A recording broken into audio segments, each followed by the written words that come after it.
السلام عليكم ورحمة الله وبركاته. الحمد لله حمدا كثيرا طيبا مباركا فيه، ونشهد أن لا إله إلا الله وحده لا شريك له، ونشهد أن سيدنا وسندنا ومولانا محمدا عبده ورسوله، صلى الله تعالى عليه وعلى آله وأصحابه وبارك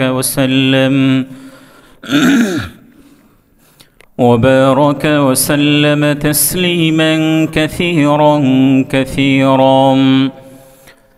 أما بعد، فقد قال الله تعالى في القرآن الكريم: أعوذ بالله من الشيطان الرجيم، بسم الله الرحمن الرحيم. يا أيها الذين آمنوا إذا نودي للصلاة من يوم الجمعة فاسعوا إلى ذكر الله وذروا البيع، ذلكم خير لكم إن كنتم تعلمون. فإذا قضيت الصلاة فانتشروا في الأرض وابتغوا من فضل الله، واذكروا الله كثيرا لعلكم تفلحون. وإذا رأوا تجارة أو لهوا انفضوا إليها وتركوك قائما، قل ما عند الله خير من اللهو ومن التجارة، والله خير الرازقين. وقال رسول الله صلى الله عليه وسلم: إذا فسد أهل الشام فلا خير فيكم، أو كما قال عليه الصلاة والسلام. وقال الله تعالى في شان حبيبه: إن الله وملائكته يصلون على النبي، يا أيها الذين آمنوا صلوا عليه وسلموا تسليما। সকলেই দরুদ ইব্রাহিম পড়ি। اللهم صل على محمد وعلى آل محمد كما صليت على إبراهيم وعلى آل إبراهيم إنك حميد مجيد.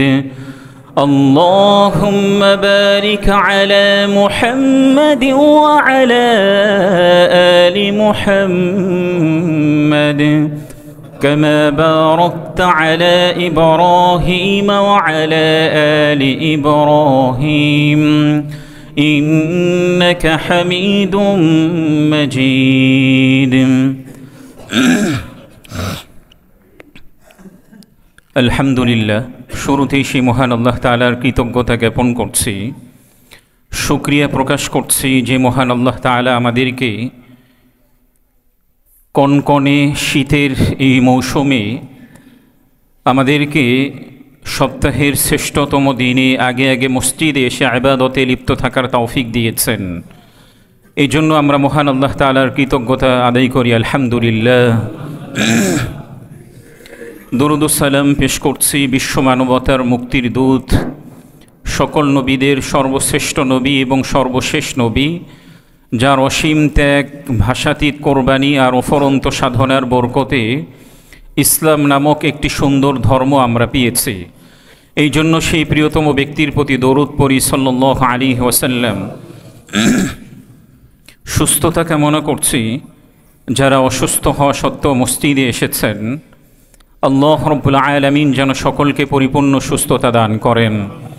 মাগফিরাত কামনা করছি আমাদের যে সকল মরহুম আত্মীয় স্বজন আল্লাহ তাআলার সান্নিধ্যে চলে গেছেন, আল্লাহ রাব্বুল আলামিন যেন সকলকে জান্নাতের সর্বোচ্চ মর্যাদা দান করেন। শীতের এই মৌসুমে আমি গত কয়েক জুমার আগে শীতকালের আমল সম্পর্কে আলোচনা করেছিলাম। এর মধ্য থেকে রাসূলুল্লাহ সাল্লাল্লাহু আলাইহি ওয়াসাল্লামের অন্যতম একটি হাদিস ছিল, যে ব্যক্তি শীতের এই কনকনের সময়ে তীব্র ঠান্ডায় কষ্ট হওয়া সত্ত্বেও ওযু করে মসজিদে এসে সালাত আদায় করবে, আল্লাহ রাব্বুল আলামিন তার গুনাহগুলোকে মাফ করে দিবেন এবং তার মর্যাদাকে বৃদ্ধি করে দিবেন। আমরা যারা প্রতিনিয়ত ৫ ওয়াক্ত সালাত এই শীতের সময়ে কষ্ট হওয়া সত্ত্বেও মসজিদে এসে জামাতের সাথে আদায় করি, আমরা আল্লাহ রাব্বুল আলামিনের কাছে আশাবাদী আল্লাহ রাব্বুল আলামিন আমাদেরকেও এই হাদিসের অন্তর্ভুক্ত করবেন। পরম শ্রদ্ধাভাজন মুরব্বীবৃন্দ এবং প্রিয় যুবক ভাইয়েরা, শুরুতেই আমি রাসূলুল্লাহ সাল্লাল্লাহু আলাইহি ওয়াসাল্লামের অন্যতম একটি হাদিস পাঠ করেছি, যে হাদিসটি রাসূলুল্লাহ সাল্লাল্লাহু আলাইহি ওয়াসাল্লাম সিরিয়া সম্পর্কে বলেছেন। আমরা ইতিমধ্যেই অবগত আছি, আমাদের মুজাহিদ ভাইয়েরা এক সাগর রক্তের বিনিময়ে সিরিয়াকে তাদের নিয়ন্ত্রণে নিয়েছেন। এজন্য আজকে আমি কোরআন এবং হাদিসের আলোকে আল্লাহ রাব্বুল আলামিন সিরিয়া সম্পর্কে কি বলেছেন, রাসূলুল্লাহ সাল্লাল্লাহু আলাইহি ওয়াসাল্লাম শাম বা সিরিয়া সম্পর্কে কি বলেছেন, একেবারেই সংক্ষিপ্তভাবে আপনাদের সম্মুখে উপস্থাপন করার চেষ্টা করব।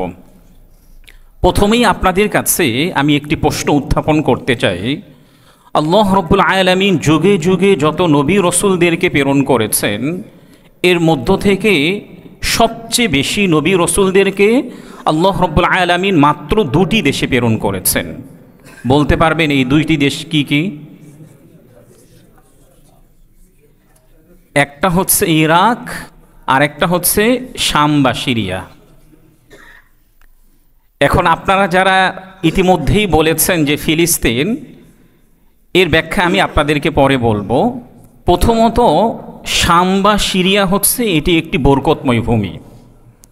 শাম বা সিরিয়া হচ্ছে এটি একটি বরকতময় ভূমি। হাদিসের মধ্যে শামের কথাকে উল্লেখ করা হয়েছে, কিন্তু এটাকে বাংলায় আমরা কি বলি? সিরিয়া বলি। ইসলামের 3য় পবিত্রতম স্থান হচ্ছে শাম বা সিরিয়া। ইসলামের 3য় পবিত্রতম স্থান কি বলেন? শাম বা সিরিয়া। প্রথম পবিত্রতম স্থান হচ্ছে মসজিদুল হারাম, দ্বিতীয় পবিত্রতম স্থান হচ্ছে মসজিদুল নববী, তৃতীয় পবিত্রতম স্থান হচ্ছে শাম বা সিরিয়ায় বর্তমানে ফিলিস্তিনে অবস্থিত মসজিদুল আকসা। দেখেন, কোরআনুল কারীমের মধ্যে সিরিয়াকে এবং সিরিয়ার আশপাশের এলাকাকে আল্লাহ রাব্বুল আলামিন বরকতময় ভূমি বলে আখ্যায়িত করেছেন। সেই সময়ের মধ্যে শাম বা সিরিয়া বর্তমান এটা ফিলিস্তিন, লেবানন এবং জর্দানকে অন্তর্ভুক্ত করেছে। আল্লাহ রাব্বুল আলামিন এবং নবী করিম সাল্লাল্লাহু আলাইহি ওয়াসাল্লাম শাম বা সিরিয়ার কথা উল্লেখ করেছেন। সেই সময়ের মধ্যে কি ফিলিস্তিন, লেবানন এবং জর্দান এই সিরিয়ার মধ্যে অন্তর্ভুক্ত। পরবর্তীতে এগুলো কি হয়েছে? ভাগ হয়েছে। কোরআনুল কারীমের মধ্যে যত জায়গায় আল আরদুল্লাতি বারাকনা, যত জায়গায় আল আরদুল মুকাদ্দাসা, যত জায়গায় আল ওয়াদিল মুকাদ্দাসা, এরকম বাক্য আছে, সবগুলো বাক্য দ্বারা আল্লাহ রাব্বুল আলামিন শাম বা সিরিয়াকে অন্তর্ভুক্ত করেছেন, আর অন্য কোনো ভূমিকে অন্তর্ভুক্ত করেন না। এগুলোর অর্থ হচ্ছে বরকতময় ভূমি, পবিত্র ভূমি। এগুলি কোরআনুল কারীমের মধ্যে যত জায়গায় এসেছে সবগুলো দ্বারা কোন রাষ্ট্রকে বোঝানো হয়েছে? শাম বা সিরিয়াকে বোঝানো হয়েছে।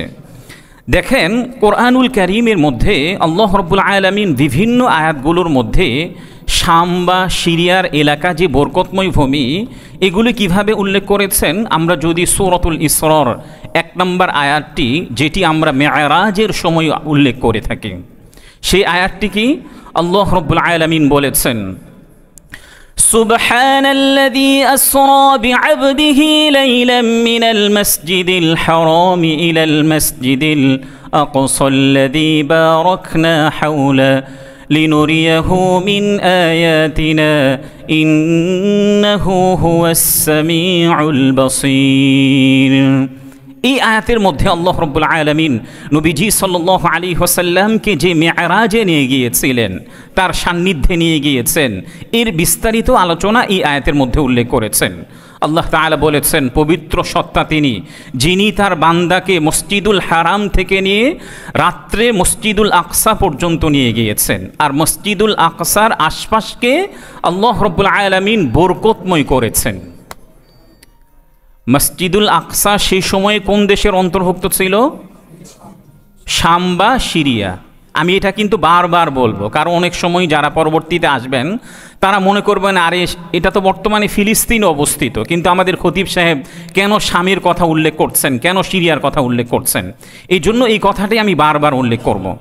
তো এই আয়াতের মধ্যেও আল্লাহ রাব্বুল আলামিন শাম বা সিরিয়ায় যে সময়ে মসজিদুল আকসা সিরিয়ার অন্তর্ভুক্ত ছিল, এই এলাকাগুলোকে বরকতময় করেছেন। আল্লাহ রাব্বুল আলামিন নবীজি সাল্লাল্লাহু আলাইহি ওয়াসাল্লামকে একই রাত্রিতে মসজিদুল হারাম থেকে নিয়ে মসজিদুল আকসায় নিয়ে গিয়েছিলেন। 2 নম্বর আয়াতগুলোর মধ্যে, যেটি সূরাতুল আম্বিয়ার 71 নম্বর আয়াত, এই আয়াতের মধ্যে আল্লাহ রাব্বুল আলামিন বলেছেন, ওয়ানাজ্জাইনাহু ওয়া লূতান ইলাল আরদিল্লাতী বারাকনা ফিহা লিল আলামিন। আল্লাহ রাব্বুল আলামিন হযরত ইব্রাহিম এবং লূত আলাইহিস সালাতু ওয়াস সালামকে লক্ষ্য করে বলেছেন, আমি ইব্রাহিম এবং লূতকে মুক্তি দিয়ে এমন একটি ভূমির দিকে তাদেরকে নিয়ে গিয়েছি, যে ভূমিটাকে আমি বরকতময় করেছি পুরো পৃথিবীবাসীর জন্য। এটা কখন বলেছেন? যখন নমরুদ হযরত ইব্রাহিম আলাইহিস সালাতু ওয়াস সালামকে বিশাল একটি অগ্নিকুণ্ডে নিক্ষেপ করেছিলেন। এরপর যখন হযরত ইব্রাহিম আলাইহিস সালাতু ওয়াস সালাম অগ্নিকুণ্ড থেকে মুক্তিপ্রাপ্ত হয়েছিলেন, তাকে আগুনই স্পর্শ করেন নাই, শুধুমাত্র হযরত ইব্রাহিমের প্রতি মাত্র একজন পুরুষ তার প্রতি ঈমান এনেছিলেন। তিনি কে? হযরত লূত আলাইহিস সালাতু ওয়াস সালাম। আর হযরত লূত আলাইহিস সালাতু ওয়াস সালাম হযরত ইব্রাহিম আলাইহিস সালাতু ওয়াস সালামের ভাতিজা। আল্লাহ রাব্বুল আলামিন তাদেরকে লক্ষ্য করেই বলেছেন, আমি ইব্রাহিম এবং লূতকে মুক্তি দিয়ে এমন একটি ভূমির দিকে তাদেরকে হিজরত করে নিয়ে গিয়েছি, যে ভূমিটাকে আমি বরকতময় করে দিয়েছি পুরো বিশ্ববাসীদের জন্য। হযরত ইব্রাহিম আলাইহিস সালাতু ওয়াস সালামের জন্ম হয়েছিল ইরাকে। ইরাকে যখন তাকে নমরুদ অগ্নিকুণ্ডে নিক্ষেপ করেছিলেন, পরবর্তীতে তিনি ইরাক থেকে ফিলিস্তিন কিংবা শাম সিরিয়াতে হিজরত করে গিয়েছিলেন। 3 নম্বর আয়াতের মধ্যে, যেটি সূরাতুল আম্বিয়ার 81 নম্বর আয়াতে, আল্লাহ রাব্বুল আলামিন হযরত সুলাইমান আলাইহিস সালাতু ওয়াস সালামকে লক্ষ্য করে বলেছেন, ওয়ালি সুলাইমান আর-রিহা আসিফাতান তাজরি বিআমরিহি ইলাল আরদিল্লাতী বারাকনা ফিহা। আমি সুলাইমানকে বাতাসকে তার জন্য আনুগত্য করে দিয়েছিলাম। বাতাস, ঘূর্ণিঝড় হযরত সুলাইমান আলাইহিস সালাতু ওয়াস সালামের নির্দেশেই চলছিল সেই সময়ের মধ্যে। এমনকি তার ব্যাপারে কোরআনুল কারীমের মধ্যে উল্লেখ করা হয়েছে, ওয়ালি সুলাইমান আর-রিহা গুদুওহা শাহরু ওয়া রাওয়াহুহা শাহর। সুলাইমানকে, বাতাসকে তার জন্য এমন আনুগত্য করা হয়েছিল, বাতাস তার জন্য যদি একটা সকাল যেত, তাহলে পুরো একটা মাস তাকে আরেকটা জায়গায় অতিক্রম করে নিয়ে যেত। এবং এক বিকাল যদি অতিবাহিত হতো বাতাসের উপর দিয়ে, তাহলে পুরো একটা মাস হযরত সুলাইমান আলাইহিস সালাতু ওয়াস সালামকে দূরত্বে পৌঁছে দিত। এই আয়াতের মধ্যেও আল্লাহ রাব্বুল আলামিন যে হযরত সুলাইমান আলাইহিস সালাতু ওয়াস সালামের কথা বলেছেন, সুলাইমানকে বাতাসের মাধ্যমে ওই জায়গায় নিয়ে গিয়েছেন যে জায়গার ভূমিকে আল্লাহ রাব্বুল আলামিন বরকতময় করে রেখেছেন। সেই জায়গাটি সেই সময় কোন স্থান ছিল? শাম বা সিরিয়া, বর্তমান হচ্ছে ফিলিস্তিন। কোরআনের মাধ্যমে আমরা 3টি আয়াত আপনাদের সম্মুখে উপস্থাপন করলাম। যে জায়গার মধ্যে আল্লাহ রাব্বুল আলামিন আল্লাযী বারাকনা শব্দ বলেছেন, এগুলি দ্বারা সবগুলি শাম বা সিরিয়াকে আল্লাহ রাব্বুল আলামিন উল্লেখ করেছেন। এখন আসুন প্রিয় নবীজি সাল্লাল্লাহু আলাইহি ওয়াসাল্লামের হাদিস কি আছে সিরিয়া সম্পর্কে। সহিহ বুখারীর 1037 নম্বর হাদিসের মধ্যে উল্লেখ করা হয়েছে। হাদিসটি বর্ণনা করেছেন হযরত আব্দুল্লাহ ইবনে উমর রাদিয়াল্লাহু তাআলা আনহু। তিনি বলেন, আন ইবনে উমর রাদিয়াল্লাহু তাআলা আনহুমা قال رسول الله صلى الله عليه وسلم اللهم بارك لنا في شامنا وفي يمننا قالوا وفي نجدنا قال رسول الله صلى الله عليه وسلم اللهم بارك لنا في شامنا وفي يمننا قالوا وفي نجدنا قال هناك الزلازل والفتن وبها يطلع قرن الشيطان।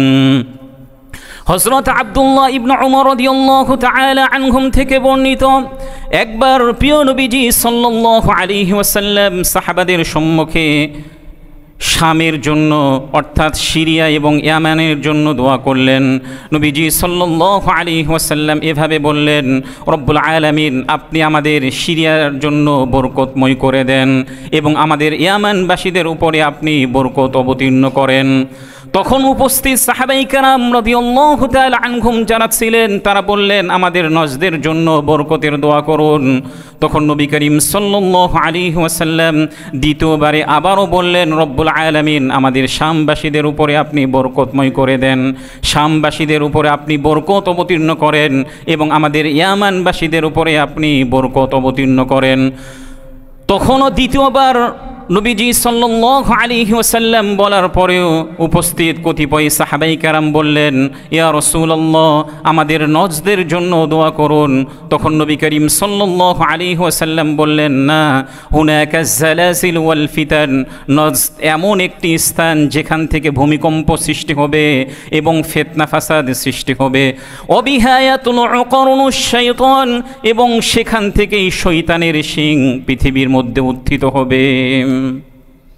এই হাদিসের মধ্যে নবীজি সাল্লাল্লাহু আলাইহি ওয়াসাল্লাম সিরিয়ার জন্য 2 বার বরকতের দোয়া করেছেন, ইয়ামানের জন্য 2 বার বরকতের দোয়া করেছেন। উপস্থিত কতিপয় সাহাবায়ে কেরাম যখন নবীজিকে বললেন, ইয়া রাসূলুল্লাহ আমাদের নজদের জন্য দোয়া করুন, কিন্তু নবীজি সাল্লাল্লাহু আলাইহি ওয়াসাল্লাম নজদের জন্য তো দোয়া করেননি, পাশাপাশি নজ থেকে কি সৃষ্টি হবে এটা তিনি সেই সময়ে সাহাবাদেরকে বলেছেন। সেটা কি হবে? নজ থেকে ভূমিকম্প হবে, নজ থেকে ফিতনা ফাসাদ সৃষ্টি হবে, নজ থেকে শয়তানের শিং উত্থিত হবে। নজ এটা কোথায়? যদি আপনি গুগল ঘাটেন তাহলে আপনি দেখবেন নজ এটি সৌদি আরবের একটি স্থান। তবে কতিপয় উলামায়ে কেরামগণ বলেছেন নজ একটি ইরাকের একটি স্থান। যেটাই হোক, নবীজি সাল্লাল্লাহু আলাইহি ওয়াসাল্লাম বলেছেন নজ থেকে ভূমিকম্প সৃষ্টি হবে, শয়তানের শিং উত্থিত হবে। সিরিয়া সম্পর্কে নবীজি সাল্লাল্লাহু আলাইহি ওয়াসাল্লাম আর কি বলেছেন? কিয়ামত পর্যন্ত সিরিয়ার একদল মুজাহিদ আল্লাহ তাআলার রাস্তায় জিহাদ করতে থাকবে। সুবহানাল্লাহ বলেন।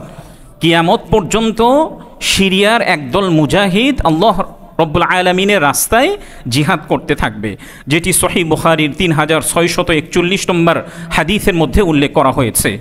আন মুআবিয়া রাদিয়াল্লাহু তাআলা আনহু قال سمعت النبي صلى الله عليه وسلم يقول لا يزال من أمتي أمة قائمة بأمر الله لا يضرهم من خذلهم ولا من خالفهم حتى يأتيهم أمر الله وهم على ذلك قال معاذ رضي الله تعالى عنهم وهم بالشام। নবীজি সাল্লাল্লাহু আলাইহি ওয়াসাল্লাম উল্লেখ করেছেন, আমার উম্মতের এমন একটি দল দ্বীনের উপরে অটল থাকবে যারা আল্লাহ রব্বুল আলামিনের নির্দেশে আল্লাহ তাআলার রাস্তায় জিহাদ করতে থাকবে। কোনো ব্যক্তি, কোনো দল যদি তাদেরকে অপমান করতে চায় কিংবা তাদের বিরোধিতা করতে চায়, এই অপমান কিংবা বিরোধিতা তাদের কোনো ক্ষতি করতে পারবে না। এমত অবস্থায় কিয়ামত হয়ে যাবে। হযরত মুআজ রাদিয়াল্লাহু তাআলা আনহুম বলেছেন, ওই দলটি বলতে নবীজি সাল্লাল্লাহু আলাইহি ওয়াসাল্লাম সিরিয়ার দলকে বুঝিয়েছেন। নবীজি সাল্লাল্লাহু আলাইহি ওয়াসাল্লাম এই হাদিসের মধ্যে স্পষ্টভাবে উল্লেখ করেছেন যে আমার উম্মতের এমন একটি দল, তারা আল্লাহ তাআলার রাস্তায় জিহাদ করতেই থাকবে। কোনো ব্যক্তি, কোনো দল যদি তাদেরকে অপমানিত করতে চায়, কোনো দল, কোনো ব্যক্তি যদি তাদের বিরোধিতা করতে চায়, তাহলে এই বিরোধিতা এবং এই অপমান ওই দলের কোনো ক্ষতি করতে পারবে না। এমত অবস্থায় কিয়ামত সংঘটিত হয়ে যাবে। হযরত মুআজ রাদিয়াল্লাহু তাআলা আনহুম স্পষ্টভাবে বলেছেন, ওই দলটি বলতে নবীজি সাল্লাল্লাহু আলাইহি ওয়াসাল্লাম সিরিয়ার দলকে বুঝিয়েছেন। দেখেন, গত কিছুদিন আগেও যখন কয়েক বছর ধরেই যখন সিরিয়ার মুজাহিদরা নবীজি সাল্লাল্লাহু আলাইহি ওয়াসাল্লামের এই হাদিস আলোকে যখন তারা বাশার আল আসাদের বিরুদ্ধে যুদ্ধ করছিল, জিহাদ করছিল, আমাদের দেশের মিডিয়া সহ পশ্চিমা মিডিয়াগুলি তাদেরকে বিদ্রোহী দল, জঙ্গি গোষ্ঠী বলে আখ্যায়িত করেছে না? কাউকে জঙ্গি বলা এটা কি তাদের জন্য প্রশংসা নাকি অপমান? আচ্ছা, আমি এখানে আরেকটা কথা বলি। আমাদের দেশেই যদি 1971 সালে আমাদের দেশ স্বাধীন হয়েছে, ওই সময়ে যদি আমাদের দেশের সম্মানিত মুক্তিযোদ্ধারা যারা আছেন, তারা ওই সময়ে পাকিস্তানের বিরুদ্ধে যুদ্ধে জয়ী না হয়ে যদি পরাজিত হতো, কথা বলেন, 2024-এ এসে যদি ছাত্ররা সাবেক স্বৈরাচারী শাসকের বিরুদ্ধে জয়ী না হয়ে পরাজয় হতো, কথা বলেন, তাহলে বিপরীত একটা পরিস্থিতি সৃষ্টি হতো কিনা বলেন? ঠিক তদ্রূপ সিরিয়ার এই দলটি, তারা সেই কত বছর থেকে বাশার আল আসাদের বিরুদ্ধে যুদ্ধ করছে এবং আল্লাহ রাব্বুল আলামিনের পক্ষ থেকে তারা প্রতিনিয়ত সাহায্যপ্রাপ্ত হয়ে আছে এবং এটা কিয়ামত পর্যন্ত চলতে থাকবে। নবীজি সাল্লাল্লাহু আলাইহি ওয়াসাল্লাম তাদের ব্যাপারে উল্লেখ করেছেন, যখন সিরিয়াতে খেলাফত প্রতিষ্ঠা হবে তখন তোমরা কিয়ামতের জন্য অপেক্ষা করতে থাকো। কিয়ামতের অন্যতম একটা নিদর্শন কি? সিরিয়াতে যখন খেলাফত প্রতিষ্ঠা হবে তখন সহিহ হাদিসের মধ্যে উল্লেখ করা হয়েছে, তখন তোমরা কিয়ামতের জন্য অপেক্ষা করতে থাকো। এখন সিরিয়া স্বাধীন হয়েছে, এখন যদি সিরিয়াতে ইসলামী খেলাফত প্রতিষ্ঠা হয়ে যায়, এখনই কিয়ামতের জন্য আমরা অপেক্ষা করব নাকি কিয়ামত আরও দূরবর্তী? এ ব্যাপারে উলামায়ে কেরামগণ বলেছেন, খেলাফতটা এটা কয়েকভাবে হতে পারে। হয়তো এখন খেলাফত প্রতিষ্ঠিত হয়েছে, যেমন ধরেন নবীজি সাল্লাল্লাহু আলাইহি ওয়াসাল্লামের পরও সিরিয়াতে খেলাফত ব্যবস্থাপনা ছিল, এরপরে সিরিয়া ভেঙে গিয়ে বিভিন্ন সময়ে জালেমরা সিরিয়ার ক্ষমতাকে নিয়ন্ত্রণ নিয়েছিল। এরপরে এখন যদি খেলাফত ব্যবস্থাপনা প্রতিষ্ঠিত হয়ে যায়, তাহলে এখনই আমরা বলতে পারবো না যে কিয়ামত এখনই সন্নিকটে। হতে পারে আবারও সিরিয়া ভেঙে যেতে পারে, সিরিয়ার বিরুদ্ধে আবারও জালেম শাসক আসতে পারে। কিন্তু নবীজি সাল্লাল্লাহু আলাইহি ওয়াসাল্লাম বলেছেন, যখন সিরিয়াতে খেলাফত ব্যবস্থাপনা হবে তখন তোমরা কিয়ামতের জন্য কি করবে? অপেক্ষা করবে। সিরিয়া সম্পর্কে নবীজি সাল্লাল্লাহু আলাইহি ওয়াসাল্লাম বলেছেন, সিরিয়াটা হচ্ছে পুরো মুসলিম বিশ্বের জন্য এটা একটা হৃৎপিণ্ড। কিভাবে? নবীজি সাল্লাল্লাহু আলাইহি ওয়াসাল্লাম বলেছেন, ইদা ফাসাদা আহলু শামি ফালা খায়রা ফীকুম, যখন সিরিয়া খণ্ড বিখণ্ড হয়ে যাবে তখন তোমাদের জন্য আর কোনো কল্যাণ নেই। সিরিয়া যখন খণ্ড বিখণ্ড হয়ে যাবে তখন তোমাদের জন্য আর কি নাই? কল্যাণ নেই। কিয়ামতের পূর্বে সিরিয়ায় একটি মসজিদে আকাশ থেকে হযরত ঈসা আলাইহিস সালাতু ওয়াস সালাম অবতরণ করবেন। তাহলে আপনি চিন্তা করুন যে সিরিয়া সম্পর্কে নবীজি সাল্লাল্লাহু আলাইহি ওয়াসাল্লাম কত হাদিসের মধ্যে বিভিন্ন দিক নির্দেশনা দিয়েছেন। হযরত ঈসা আলাইহিস সালাতু ওয়াস সালাম কেন আসবেন? তিনি দাজ্জালকে হত্যা করবেন এবং আরও কিছু বিধিবিধান এই পৃথিবীর মধ্যে বাস্তবায়িত করবেন। দাজ্জাল কেমন? পৃথিবীর মধ্যে যত নবী রসুলগণ এসেছেন প্রত্যেকটা নবী রসুল দাজ্জাল সম্পর্কে তাদের উম্মতদেরকে সতর্ক করেছেন। হাদিসের মধ্যে উল্লেখ করা হয়েছে, মা মিন নাবিয়্যিন ইল্লা ওয়াকাদ আনযারা কওমাহ, এমন কোন নবী নাই যে নবী তার উম্মতকে দাজ্জাল সম্পর্কে সতর্ক করে নাই। হযরত ঈসা আলাইহিস সালাতু ওয়াস সালাম যখন আকাশ থেকে সিরিয়ার একটি মসজিদে তিনি অবতরণ করবেন, অবতরণ করার পরে তিনি কিছুদিনের মধ্যেই দাজ্জালকে হত্যা করবেন। দাজ্জাল আমাদের জন্য কত ভয়াবহ একটি বিষয়। স্বয়ং প্রিয় নবীজি সাল্লাল্লাহু আলাইহি ওয়াসাল্লাম সে সময়ের মধ্যে 1450 বছর পূর্বে তিনি নিজেও আল্লাহ তাআলার কাছে দাজ্জালের ফিতনা থেকে আশ্রয় কামনা করেছেন।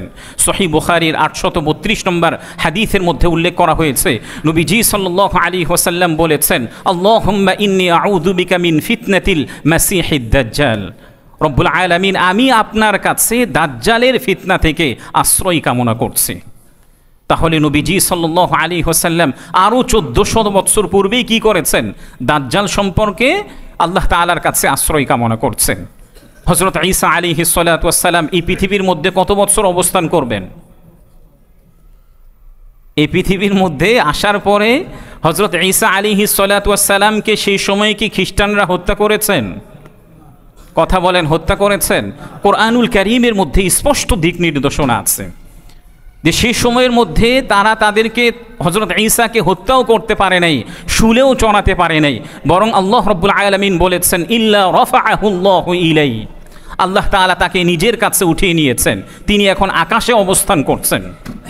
হযরত ঈসা আলাইহিস সালাতু ওয়াস সালাম পৃথিবীতে আসার পরে কিছুদিনের মধ্যেই দাজ্জালকে লুদ নামক স্থানে হত্যা করবেন। এই লুদ নামক স্থানটা কোথায়?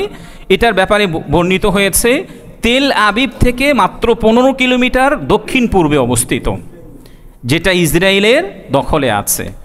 আচ্ছা, এই যে হাদিসগুলি কোরআনের মধ্যে বর্ণিত বরকতময় ভূমি, পবিত্র ভূমি বলে আল্লাহ রাব্বুল আলামিন এবং নবীজি সাল্লাল্লাহু আলাইহি ওয়াসাল্লামের বিভিন্ন হাদিসের মধ্যে শাম বলতে কোন কোন এলাকাকে বুঝিয়েছেন? আবারও বলেন, কোন কোন এলাকাকে বুঝিয়েছেন? বর্তমান শাম, সিরিয়া, ফিলিস্তিন, লেবানন এবং জর্দান, পুরো এই দেশগুলোর মধ্যে আল্লাহ তাআলা বারাকা রেখে দিয়েছেন। এখন আসুন, 1971 সাল থেকে নিয়ে 2024-এর ডিসেম্বর পর্যন্ত সিরিয়াতে মাত্র একটা পরিবার শাসন করেছে। আমাদের দেশের স্বাধীনতা হয়েছিল, বিজয় আমরা লাভ করেছিলাম কি 1971 সালে। সিরিয়াতেও 1971 সাল থেকে নিয়ে 2024-এর এই ডিসেম্বর পর্যন্ত কি মাত্র একটা পরিবার শাসন করেছে।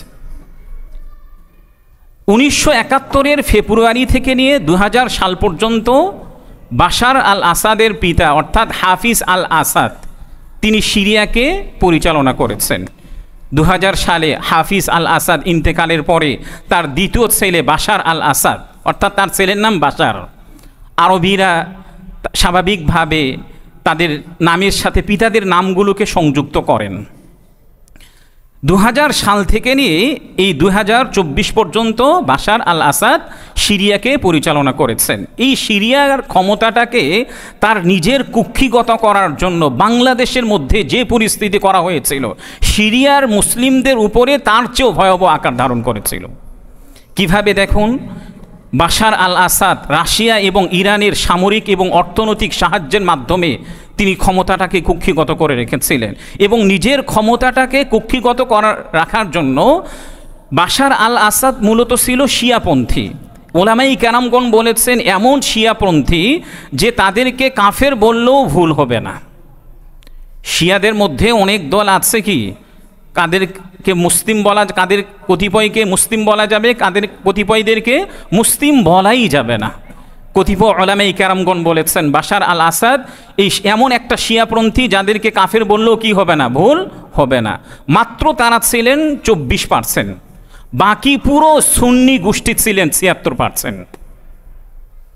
এই 24% শিয়াপন্থীরা পুরো 76% সুন্নিপন্থী মুসলিম নর নারীদেরকে নির্যাতনের স্টিম রোলার তাদের উপরে চালিয়েছিল।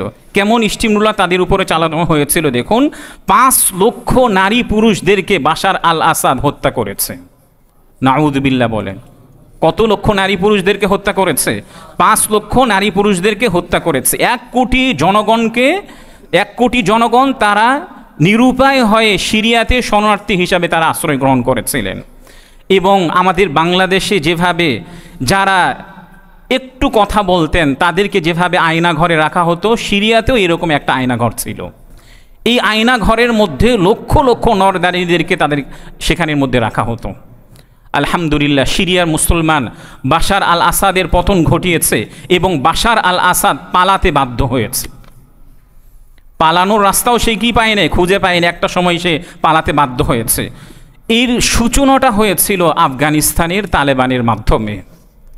এর সূচনাটা হয়েছিল কি আফগানিস্তানের তালেবানের মাধ্যমে। আফগানিস্তানের তালেবান যারা ছিলেন, আমাদের পুরো মিডিয়াগুলি তাদেরকে জঙ্গি হিসাবে আখ্যায়িত করেছে। আমেরিকা, রাশিয়ার মতো সেনাবাহিনীর সদস্যদেরকে, ন্যাটোকে নাকানি চুবানি তারা খেয়েছিল। অথচ তালেবানদের হাতে কি অনেক শক্তি ছিল? কিন্তু তারা শক্তিপ্রাপ্ত হয়েছিলেন কার পক্ষ থেকে?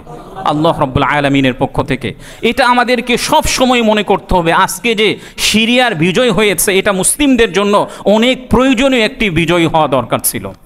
আলহামদুলিল্লাহ মুজাহিদরা এই দেশকে তারা দখল করে নিয়েছেন। কারণ 2025 সাল হচ্ছে মিশরের সিসির পতনের বছর। আমরা আশা করব ইনশাআল্লাহ যদি মিশর বিজয় হয়ে যায়, তাহলে মসজিদ ফিলিস্তিনের মসজিদুল আকসা বিজয় হওয়া আমাদের আরও নিকটবর্তী।